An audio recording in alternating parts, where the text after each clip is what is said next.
আজমল হক আপনি লিখেছেন, রুমে যদি বন্ধ অবস্থায় টিভি থাকে তাহলে কি নামাজ আদায় করা যাবে? মোবাইল পকেটে নিয়ে নামাজ পড়া যাবে? বিদেশে যাওয়ার জন্য বয়স বাড়লে কি গুনাহ হবে? ওযু করার পর বাচ্চার পেশাব হাতে লাগলে কি পুনরায় ওযু করব নাকি শুধু হাত ধুলেই হবে? ঘরে ঝুড়ি টানানো থাকলে সেখানে নামাজ শুদ্ধ হবে কি না? অফিসের সময় ব্যক্তিগত কাজ করে 3 ঘন্টা 4 ঘন্টা সময় অতিবাহিত করলে মাস শেষে প্রাপ্ত বেতন হালাল হবে কিনা? আযান চলাকালীন ওয়াশরুমে থাকলে মনে মনে আযানের জবাব দেওয়া যাবে কি? আমার সামনে যদি কেউ চুরি করে তাহলে আমি মালিককে চুরি ঘটনা বলে দিতে পারবো কি? ঘরে কবুতর বা পাখি পালন করা কি গুনাহ? জীবন সঙ্গী হিসেবে আমার পছন্দের কাউকে পাওয়ার জন্য দোয়া করছি, সে মানুষ যদি আমাকে অপছন্দ করে সেক্ষেত্রে আমার করণীয় কি? কিভাবে দোয়া করব? বিয়েতে শেরওয়ানি পরা কি ইসলাম সম্মত? পার্লারে কাজ করে টাকা উপার্জন করলে তাকে জায়েজ হবে? আমার চাচাতো বোন 5 মাসের প্রেগনেন্ট, এখন সে স্বামীর সাথে সম্পর্ক ছিন্ন করতে চায়, তারা সিদ্ধান্ত নিয়েছে বাচ্চাটা নষ্ট করবে। প্রশ্ন হলো বাচ্চাটা নষ্ট করা ঠিক হবে কিনা, তা না হলে কি করতে হবে? নফল সিয়াম রেখে স্ত্রী মিলন করলে কি কাফারা আদায় করতে হবে? আফরিন চৌধুরী মিম আপনি লিখেছেন, হাতে কলমের কালি থাকলে ওযু হবে কি? জুলেখা জাহা আপনি লিখেছেন, বিয়ে করার ক্ষেত্রে কি মেয়েদের যোগ্যতা ছেলেদের চেয়ে নিম্ন হতে হবে এমন কোন বিধিবিধান আছে? জাহরি নামাজে ইমাম সূরা ফাতিহা পাঠের পর মুসল্লি যেন পাঠ করতে পারে সেজন্য সময় না দিলে বা কম সময় দিলে মুসল্লি কিভাবে সূরা ফাতিহা পাঠ করবে? প্রায় শোনা যায় কোথাও মাটি কাটতে গিয়ে কোন লাশ অক্ষত অবস্থায় পাওয়া গেছে, লোকে বলে মৃত লোকটি ইমানদার ছিলেন তাই তার লাশ অক্ষত আছে। কোন হাদিসে কি এরকম কোনো কথা বলা আছে? চলুন আমরা প্রবেশ করি প্রশ্ন উত্তরের আলোকিত ভবনে। এমডি ফরিদ আপনি লিখেছেন, পানির নিচে ছত্র ঢাকা লাগবে কি? পানির নিচে ছত্র ঢাকা আবশ্যক নয় যদি সেটা উপর থেকে কেউ না দেখে। এমডি আবির আপনি লিখেছেন, আমার একটা ডিপিএস আছে, তার সুদ দিয়ে কি আমি নিজের বাথরুম বানাতে পারবো? ডিপিএস এর সুদ দিয়ে আপনি নিজের বাথরুম বানাতে পারবেন না, কোনো গরিব মানুষকে পাবলিক টয়লেট ইত্যাদি করে দিতে পারেন, নিজে করবেন না। সত্যপথের দিশারি অবধিকে আপনি লিখেছেন, নফল সিয়াম রেখে স্ত্রী মিলন করলে কি কাফারা আদায় করতে হবে? নফল সিয়াম রেখে যদি কেউ স্ত্রী মিলন করে তাহলে সেক্ষেত্রে কাফারা আদায় করতে হবে না, তবে সে কাজা রাখতে হবে। অনেক ওলামা ইকরামের মতে কাজা রাখতে হবে না, যে বিশেষ করে হাম্বলী মাযহাবের ওলামা ইকরাম মনে করেন যে কাজা রাখতে হবে না, এবং সেক্ষেত্রে তারা মনে করে যে নফল কাজ ভেঙে ফেললে সেটা আবার পুনরায় করা আবশ্যক নয়, তবে হানাফি মাযহাব অনুযায়ী কাজা করতে হবে। কাফারা কোনো অবস্থাতেই করতে হবে না, কারণ রমজান রোজা শুধুমাত্র ভাঙলে সেক্ষেত্রে কাফারা করতে হবে। জুলেখা জাহা আপনি লিখেছেন, বিয়ে করার ক্ষেত্রে কি মেয়েদের যোগ্যতা ছেলেদের চেয়ে নিম্ন হতে হবে এমন কোনো বিধিবিধান আছে? না, এমন কোনো বিধিবিধান নেই, এক্ষেত্রে কম বেশি হতে পারে, এর জন্য বিয়ে অশুদ্ধ হওয়ার কোনো কারণ থাকতে পারে না। জালাল আহমেদ লিখেছেন, বিয়েতে শেরওয়ানি পরা কি ইসলাম সম্মত? বিয়েতে শেরওয়ানি পরা এটি অবশ্যই ইসলাম অনুমোদিত এই অর্থে যে পোশাক আশাকের ক্ষেত্রে পৃথিবীর যে অঞ্চলে মানুষ যেরকম পোশাক আশাক করে, বিশেষ করে বিবাহ শাদীতে যে কালচার মানুষের সমাজে প্রচলিত আছে সেই কালচার ধারণ করতে কোনো অসুবিধা নেই, যদি কোনো মৌলিক নির্দেশনার খেলাফ না হয়। অতএব পোশাক আশাকের ক্ষেত্রে আমরা এরকম পোশাক পরতে পারবো না এরকম নিষেধাজ্ঞা নেই, শেরওয়ানি পরা যাবে না এমন কোনো কথা নেই, বিধায় শেরওয়ানি পরাতে কোনো সমস্যা নেই, বরং বিয়ের দিন বিশেষ পোশাক পরাটাই হলো কাম্য। তামিম খান আপনি লিখেছেন, মোবাইল পকেটে নিয়ে নামাজ পড়া যাবে? উত্তর হলো যাবে, কোনো অসুবিধা নেই, তবে নামাজ যাতে মনোযোগ নষ্ট না হয় সেজন্য সাইলেন্ট ইত্যাদি করে নেওয়া উচিত। প্রিন্স রাহুল আপনি লিখেছেন, আমার চাচাতো বোন 5 মাসের প্রেগনেন্ট, এখন সে স্বামীর সাথে সম্পর্ক ছিন্ন করতে চায়, তারা সিদ্ধান্ত নিয়েছে বাচ্চাটা নষ্ট করবে। প্রশ্ন হলো বাচ্চাটা নষ্ট করা ঠিক হবে কিনা, তা না হলে কি করতে হবে? বাচ্চা নষ্ট করা এটা হারাম সর্বাবস্থায়, যদি তারা কোনোভাবেই একসাথে থাকতে না পারে, এবং শরীয়ত তালাক দেওয়ার আগে যে স্টেপগুলো নিতে বলেছে সেই স্টেপগুলো তাদের নেওয়া হয়ে গেছে, এই পর্যায়ে যদি তারা চলে যান আল্লাহ মাফ করুন, যদিও তালাক এটা আল্লাহর কাছে সবচেয়ে অপ্রিয় জায়েজ কাজ, অনুমোদিত কাজ। আবগাদুল মুবাহি ইলাল্লাহি তালাক, আল্লাহর কাছে সবচেয়ে অপছন্দনীয় কাজ হলো তালাক। আল্লাহ হালাল করেছেন কিন্তু আল্লাহ পছন্দ করেন না এটাকে, জাস্ট এটা ইমার্জেন্সি হিসেবে ব্যবহার করার মতো। বিধায় তালাক দেওয়ার পর বেশিরভাগ পরিবারে একটা সময় কিন্তু তারা আক্ষেপ করেন এবং তারা বুঝতে পারেন যে তাদের সিদ্ধান্ত ভুল ছিল। তো এই জন্য বুঝে শুনে হচ্ছে কিনা, সমস্ত স্টেপগুলো পার হয়েছে কিনা সেগুলো বিবেচনা করা দরকার, এবং যে কারণে তালাক হচ্ছে সেই কারণটা যদি পারস্পরিক বোঝাপড়ার ভুল হয়ে থাকে তাহলে সবর করা উচিত, একে অন্যকে মেনে নেওয়া মানুষকে থাকা উচিত এবং ফিরে আসা তাদের সিদ্ধান্ত থেকে। আমি অনুষ্ঠানের মাধ্যমে আপনার চাচাতো বোন এবং তার ভগ্নী প্রতি তাদের প্রতি আকুল আবেদন রাখবো তারা যেন এই সিদ্ধান্ত থেকে যথাসম্ভব ফিরে আসেন এবং পুনর্বিবেচনা করেন। আর যদি কোনোভাবে যেটা তারা না করেন তাহলে এই সন্তান নষ্ট করা তাদের জন্য কোনো অবস্থাতে জায়েজ নয়। উভয় হারাম কাজে লিপ্ত হবেন, মানুষ হত্যার অপরাধী হবেন। এই সন্তান স্বাভাবিকভাবে জন্মগ্রহণ করবে, তালাক হলে আপনার গর্ভ খালাস হওয়া পর্যন্ত তিনি অন্যত্র বিবাহ বন্ধনে আবদ্ধ হতে পারবেন না, তারপর তিনি অন্যত্র বিবাহ বন্ধনে আবদ্ধ হতে পারবেন, কিন্তু সন্তান নষ্ট করার কোনো সুযোগ নেই। জান্নাত এর আগে থেকে আপনি লিখেছেন, পার্লারে কাজ করে টাকা উপার্জন করলে তাকে জায়েজ হবে? পার্লারে কাজ করা এবং তার মাধ্যমে টাকা উপার্জন করা এটা জায়েজ হবে।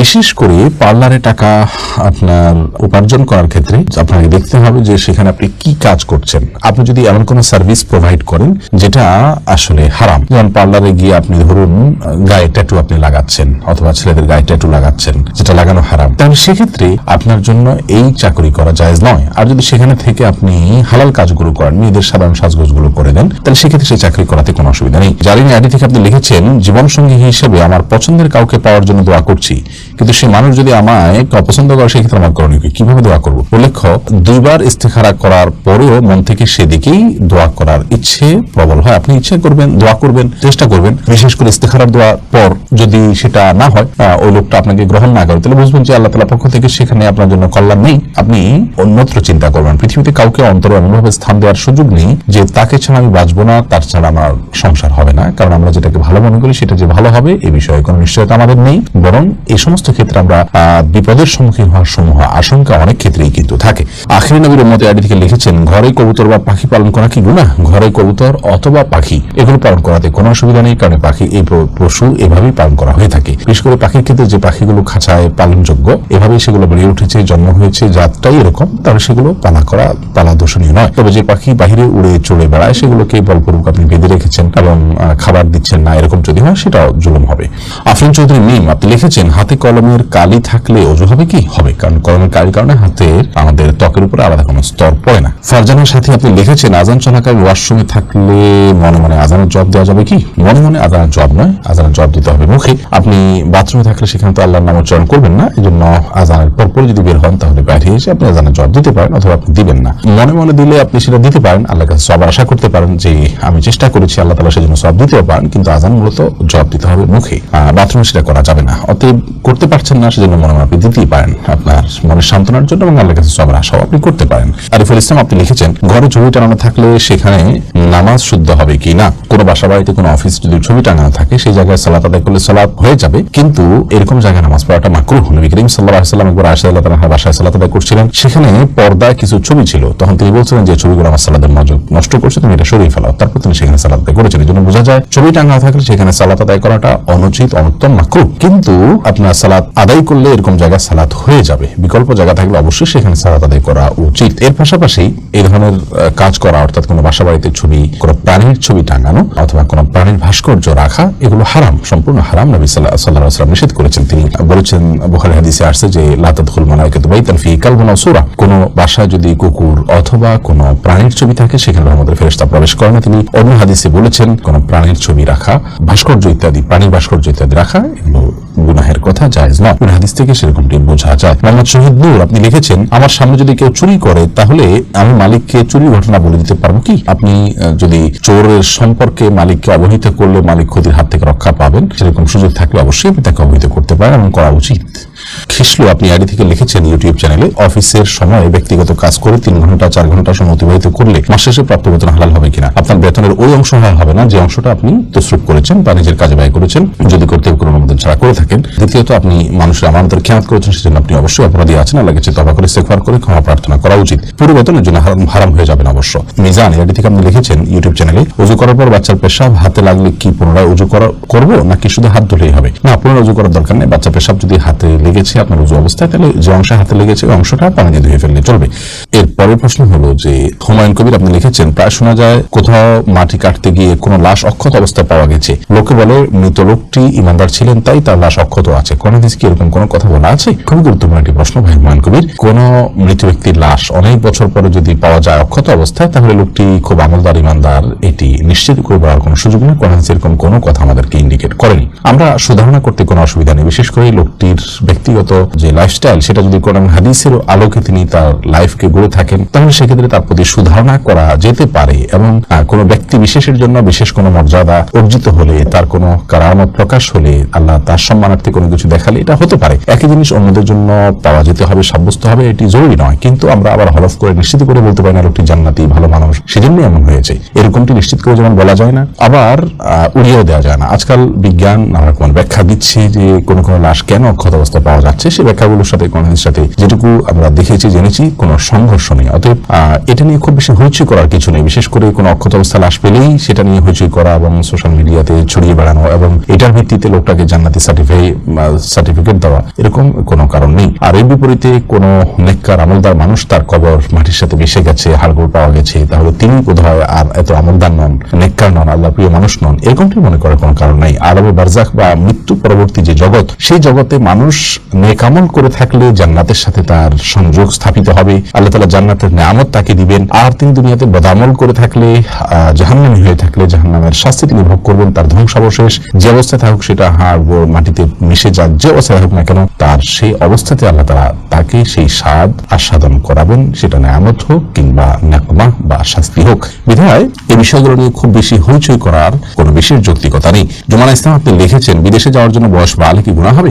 বিদেশে যাওয়ার জন্য যদি বয়স বাড়িয়ে লিখতে হয় যে এত বছর না হলে সেটি করা যাবে না, তাহলে সেক্ষেত্রে আপনি ওই বয়স বাড়িয়ে লিখেছেন, অবশ্যই সেটি গুনাহের কারণ হবে, কারণ মিথ্যা বলা সব অবস্থায় ইসলাম হারাম করেছে। এবং আজমুল হক আপনি লিখেছেন, রুমে যদি বন্ধ অবস্থায় টিভি থাকে তাহলে কি নামাজ আদায় করা যাবে? রুমে বন্ধ অবস্থায় টিভি থাকলে সেই রুমে যদি আপনি নামাজ পড়েন তাহলে সালাত আপনার হয়ে যাবে। বিশেষ করে যদি টিভি বন্ধ থাকে তাহলে কোনো অসুবিধা নামাজ হয়ে যাবে, আর যদি টিভি চালু থাকে তাহলে সেক্ষেত্রে মনোযোগ নষ্ট হবে, জন্য অন্য কোথাও সালাত আদায় করা উচিত।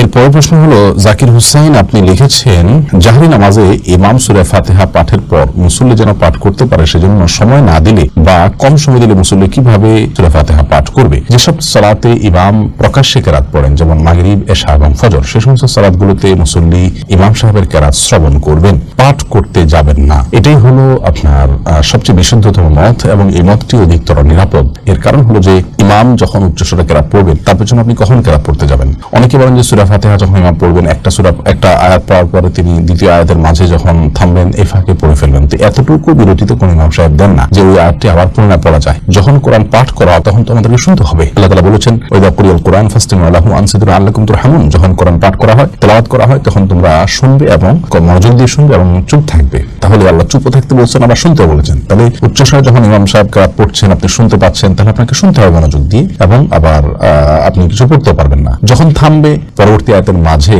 এখানে তো এত অল্প সময়ের জন্য থামেন যে এর মধ্যেও আয়াতটি পড়ে শেষ করা যায় না। আর যদি পড়তে যান তাহলে হুলস্থুল করে পড়তে হবে। অনেকে বলেন যে সূরা ফাতিহা ইমাম শেষ করার পর অন্য সূরা মিলানোর আগে এই ফাঁকে পড়ে ফেলবেন। এটাও যৌক্তিক কোনো কথা নয়, কারণ সূরা ফাতিহার পরে আরেক সূরা মিলানোর আগে এখানে তো খুব লম্বা গ্যাপ দেওয়া হয় না যে সূরা ফাতিহা পুরোটা পড়া যেতে পারে। অনেকে বলেন যে ইমাম সাহেবের উচিত সময় দেওয়া, এবং অনেক মসজিদে দেনও, বিশেষ করে সৌদি আরবে দেখা যায়। সেটাও গ্রহণযোগ্য নয়। খোদ সৌদি আরবের অনেক উলামা ইকরাম, বিশেষ করে আল্লামা তুয়াইজিরি আল ফিকহুল ইসলামী বা মুখতাসার ফিকহুল ইসলামী এরকম একটা কিতাব তিনি লিখেছেন। সেখানে তিনি লিখেছেন যে ইমাম সাহেব সূরা ফাতিহার পর মুক্তাদিরকে সূরা পাঠের জন্য সুযোগ দিয়ে নিজে নীরব থাকবেন, চুপ থাকবেন, এরকম কোনো বর্ণনা, কোনো নির্দেশনা বা কোনো আমল রাসূল আকরাম সাল্লাল্লাহু আলাইহি ওয়াসাল্লাম কোন হাদিস থেকে পাওয়া যায় না। যার কারণে ইমাম সাহেব যখন উচ্চস্বরে কেরাত পাঠ করবেন তখন আমরা কেরাত শ্রবণ করব, সেটা ইনশাআল্লাহ